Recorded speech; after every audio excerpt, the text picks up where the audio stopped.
لکھتے ہیں مولوی صاحب، اس خط سے حضرت اقدس بہت خوش ہوئے. اللہ تعالیٰ گواہ اور علیم ہے، اور وہ آپ نے فرمایا اس خوشی میں، حضرت مسلم نے فرمایا کہ اللہ تعالیٰ گواہ ہے اور علیم ہے کہ اگر مجھے کوئی کروڑوں روپے لا دیتا تو میں کبھی اتنا خوش نہ ہوتا جیسا اس خط نے مجھے خوشی بخشی ہے. مولوی عبدالقیوم صاحب کہتے ہیں کہ برادران، دینی بات پر یہ خوشی کیا یہ من جانب اللہ ہونے کا نشان نہیں؟ کون ہے آج جو اعلائے کلمۃ اللہ کی بات پر ایسی خوشی کرے؟ اللہ تعالیٰ کی قسم کھا کر کہتا ہوں کہ میں اس وقت حضرت کی خوشی کو دیکھ کر اور اندازہ کر کے اپنے دل میں سخت شرمندہ ہوتا تھا کہ میں بھی اگرچہ خوش ہوں اور احباب بھی خوشیاں منا رہے ہیں کہ باطل کی شکست کے لیے ایک اور راہ نکل آئی اور اب مسیح علیہ السلام کی رفتار کا پورا نقشہ مل گیا، لیکن حضرت مسلم کی خوشی کا مقابلہ ہی کوئی نہیں تھا. حضرت مسیم علیہ السلام نے جب ابراہیم نے احمدیہ تصنیف فرمائی تو اس کی مالی اعانت کرنے والوں کے نام اس کتاب میں لکھے اور ان کا شکریہ ادا کرتے ہوئے دعا کی تحریک فرمائی، اور اس دعائیہ فہرست میں ان کے نام بھی ہیں جنہوں نے 5 روپے 2 روپے یہاں تک کہ 2 آنے بھی دیے. حضور تعریف فرماتے ہیں اس خدا بند عالم کا کیا کیا شکر ادا کیا جائے کہ جس نے اول مشنا چیز کو محض اپنے فضل اور کرم اور عنایت غیبی سے اس کتاب کی تالیف اور تصنیف کی توفیق بخشی، اور پھر اس تصنیف کے شائع کرنے اور پھیلانے اور چھپوانے کے لیے اسلام کے حمایت اور بزرگوں اور اکابر اور امیروں اور دیگر بھائیوں اور مومنوں اور مسلمانوں کو شائق اور راغب اور متوجہ کر دیا. بس اس جگہ ان تمام حضرات معاورین کا شکر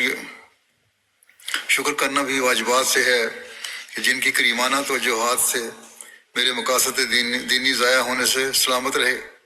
اور میری محنتیں برباد ہونے سے بچ رہیں. میں ان صاحبوں کی اعانتوں سے ایسا ممنون ہوں کہ میرے پاس وہ الفاظ نہیں کہ جن سے میں ان کا شکر ادا کر سکوں، بالخصوص جب میں دیکھتا ہوں کہ بعض صاحبوں نے اس کار خیر کی تائید میں بڑھ بڑھ کر قدم رکھے ہیں اور بعض نے زائد اعانتوں کے لیے اور بھی مواعید فرمائے ہیں، تو یہ میری ممنونی اور احسان مندی اور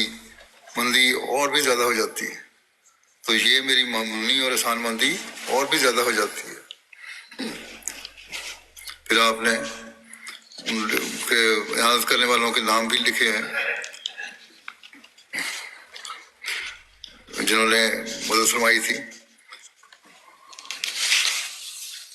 اور آپ نے فرمایا کہ میں اسماء مبارک ان تمام مردان ہمت اور العلم کے جنہوں نے خریداری اور اعانت طبع اس کتاب میں کچھ عنایت فرمایا، رقوم عنایت شدہ ان کی کے زیب تحریر کیے، اور ایسے آپ نے ساروں کے نام لکھے، اور آپ نے فرمایا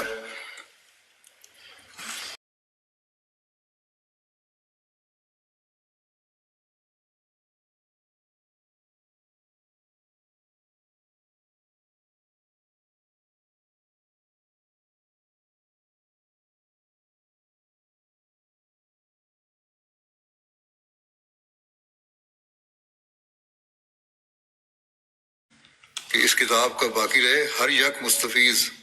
کہ جس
میں اس کیفیت کو بیان نہیں کر سکتا کہ وہ کیوں کر ہر یک جلسے میں اشتراک نکالنے کے لیے اندر ہی اندر سدھا کوس نکل جاتے تھے، اور پھر کیوں کر کامیابی کے ساتھ واپس آ کر کسی لفظ مشترک کا تحفہ پیش کرتے تھے، یہاں تک کہ اسی طرح دنیا کی زبانیں ہمارے پاس جمع ہو گئیں۔ میں کبھی اس کو فراموش نہیں کروں گا کہ اس عظیم شان کام میں ہمارے مخلص دوستوں نے وہ مدد دی جو میرے پاس وہ الفاظ نہیں جن کے ذریعے سے میں اس کا اندازہ بیان کر سکوں، اور میں دعا کرتا ہوں کہ خدا تعالیٰ یہ ان کی محنتیں قبول فرماوے اور ان کو اپنے لیے قبول کر لے اور گندی عزیز سے ہمیشہ دور اور محفوظ رکھے اور اپنا انس اور شوق اور بخشے اور ان کے ساتھ ہو، آمین ثم آمین۔ پھر آپ نے ان لوگوں کے نام بھی لکھے ہیں جنہوں نے مدد کی، جن میں آپ نے فرمایا حضرت کی مولوی نور الدین صاحب کو سب سے پہلے، پھر حضرت مولوی عبدالکریم صاحب، اور اسی طرح اور بہت سے صاحب آئے۔ ہم فرماتے ہیں کہ خدا تعالیٰ بہتر جانتا ہے کہ کس کی کوششیں اس کام میں زیادہ ہیں، اور وہ کسی مخلص کی محنت کو ضائع نہیں کرے گا، مگر جہاں تک ہمارا علم اور روایت ہمیں جتلاتا ہے وہ یہ ہے کہ سب سے زیادہ کوشش اخویم حکیم مولوی نور الدین صاحب اور اخویم مولوی عبدالکریم صاحب کی ہیں، جو تمام تعلقات چھوڑ کر کئی مہینوں سے اس کام کے لیے میرے پاس موجود ہیں، اور حضرت مولوی نور الدین صاحب نے نہ صرف اتنی ہی امداد دی بلکہ اس کام کے لیے عمدہ کتابیں انگریزی اپنی قیمت سے خرید کر منگوا دیں اور اسی مطلب کے لیے قیمتی کتابوں کا ذخیرہ اکٹھا کیا۔ جزاہم اللہ خیرا واللہ لا یضیع اجر المحسنین، یعنی اللہ تعالیٰ انہیں بہتر جزا دے اور اللہ تعالیٰ احسان کرنے والوں کو اجر ضائع نہیں کرتے۔ حضرت اقدس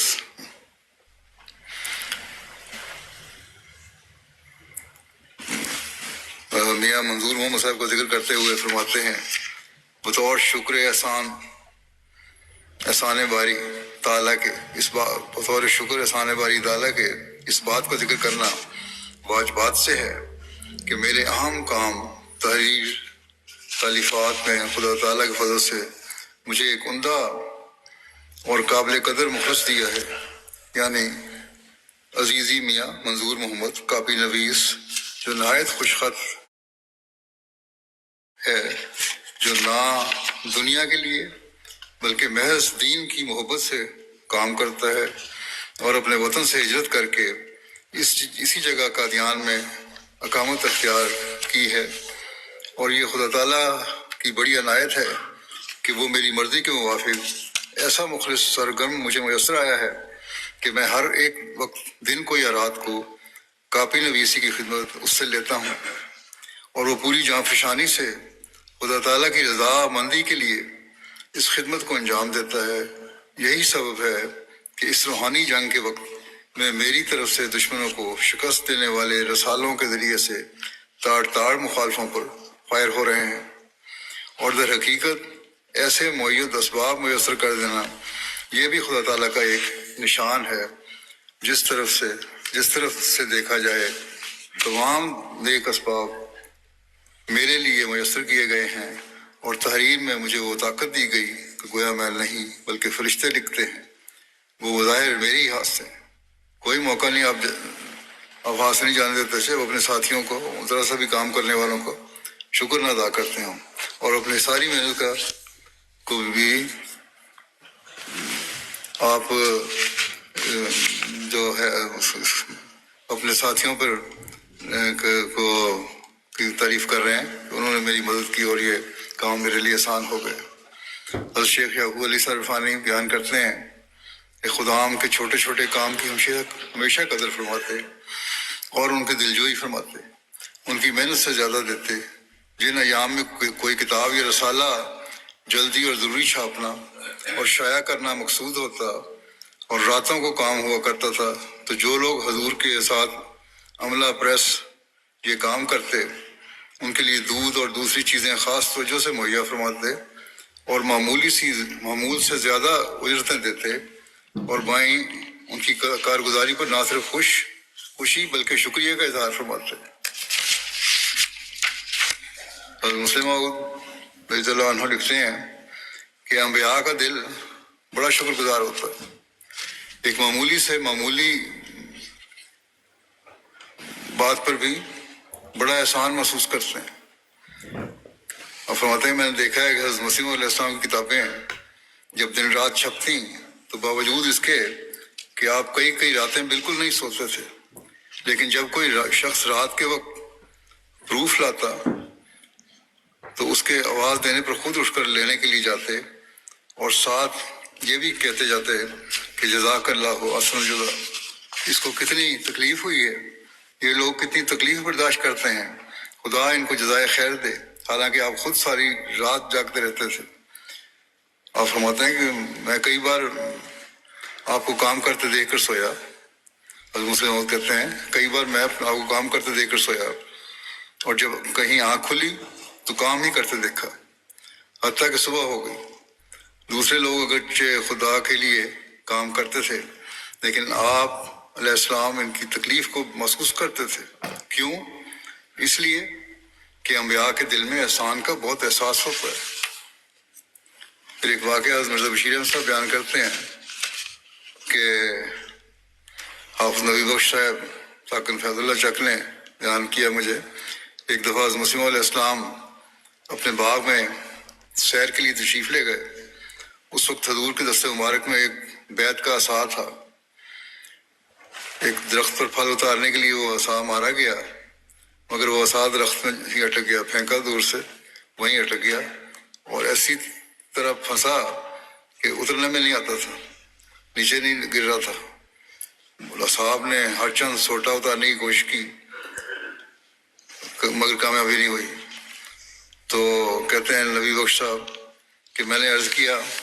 کہ حضور میں درخت پر چڑھ کر اتار دیتا ہوں، اور میں جھٹ چڑھا اور عصا مبارک اتار لایا۔ حضور اس قدر خوش اور متوجہ ہوئے کہ بار بار محبت بھرے الفاظ میں فرماتے تھے کہ میاں نبی بخش یہ تو آپ نے کمال کیا کہ درخت پر چڑھ کر فوراً سوٹا اتار لیا، کیسے درخت پر چڑھے اور کس طرح سے درخت پر چڑھنا سیکھا؟ یہ سوٹا تو ہمارے والد صاحب کے وقت کا تھا جسے گویا آج آپ نے نیا دیا ہے۔ حضور راستے میں بھی بار بار فرماتے تھے کہ میاں نبی بخش نے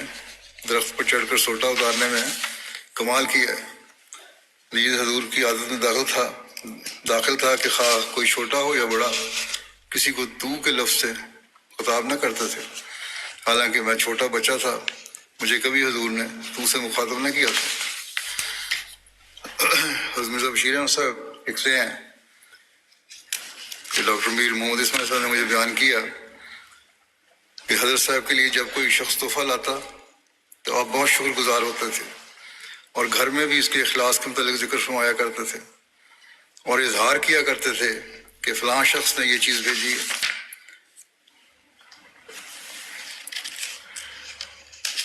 کس طرح آپ چھوٹے چھوٹے تحفوں پر شکر گزاری کا اظہار فرمایا کرتے تھے،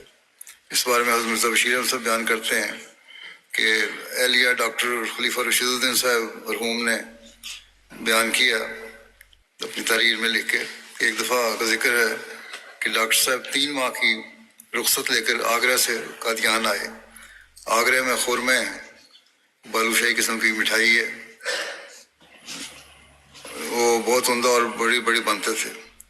حضور کو پسند بھی تھے۔ ڈاکٹر صاحب جب آتے تو حضرت صاحب کے لیے خورمے ضرور لاتے تھے۔ ایک دن جب وہ آئے تو حضور علیہ السلام نے اس دن صبح سے کھانا نہیں کھایا ہوا تھا۔ کہتے ہیں عصر کے وقت میں آئی اور گھر میں اور آپ بہت خوش ہوئے، مجھ سے سفر کا حال پوچھا۔ اماں جان نے کہا کہ کھانا تیار ہے، آپ نے فرمایا طبیعت نہیں چاہ رہی کھانا کھانے کو۔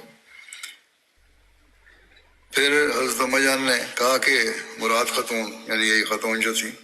آپ کے لیے آگرے سے خورمے لائی ہیں۔ پہلے تو آپ بہت خوش ہوئے، پھر فرمایا یہ مجھے پسند ہیں، لاؤ کھاؤں۔ جب سامنے لائے گئے تو آپ نے بڑی تعریف فرمایا اتنے زیادہ؟ پھر حضور نے انہیں کھایا اور فرمایا کہ میرے لیے رکھ لو، کچھ کھایا پھر کھاؤں گا۔ آپ کے کھانے کے بارے میں تو پہلے بیان ہو ہی چکا ہے کس طرح آپ تھوڑا تھوڑا کھاتے تھے اور دعا کرتے ہوئے کھایا کرتے تھے. بہرحال کہتی ہیں کہ آپ کی اس طرح اس چھوٹی سی بات پر اتنی تعریف کرنے پر میرا دل بڑا خوش ہوا کہ میں بیان نہیں کر سکتی. میں نے ڈاکٹر صاحب کو بتایا تو وہ بھی بہت خوش ہوئے اور کتنی دیر تک آسمان کی طرف منہ کر کے سبحان اللہ پڑھتے رہے. بڑے مخلص سے ڈاکٹر صاحب بھی.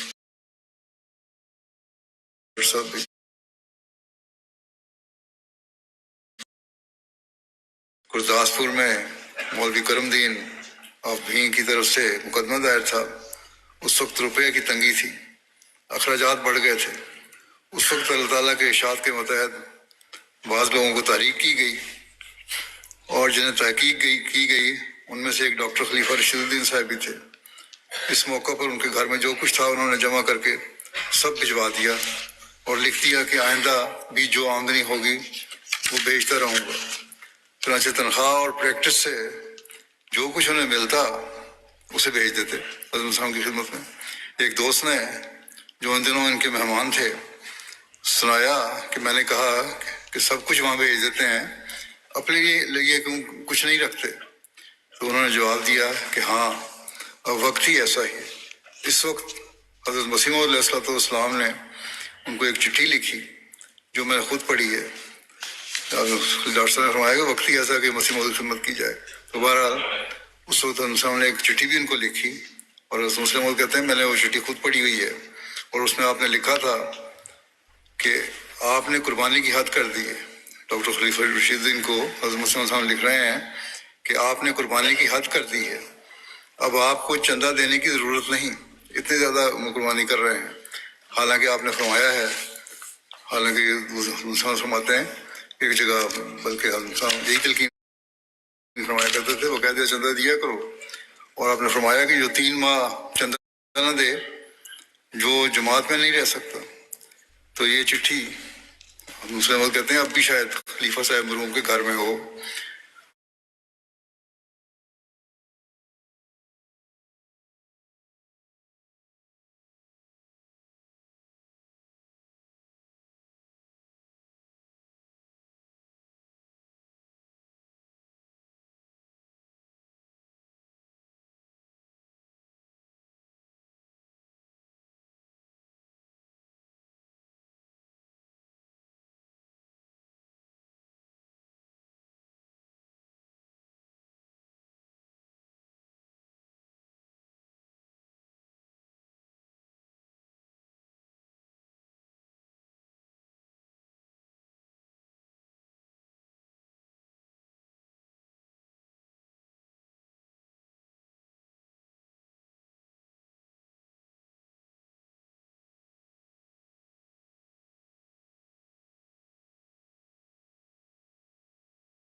اور اپنی استطاعت کے مطابق بڑھ چڑھ کے حصہ لیا. کوئی استثناء نہیں، نہ کسی خلیفہ کو، نہ خاندان کے کسی فرد کو. یہ صرف ان 5 بچوں کا استثناء تھا. یہ وضاحت میں اس لیے کر رہا ہوں، بعض جگہ سے مجھے ایک سوال پہنچا تھا. بس مرزا بشیر احمد صاحب بیان کرتے ہیں کہ منشی عبدالعزیز صاحب اوجلوی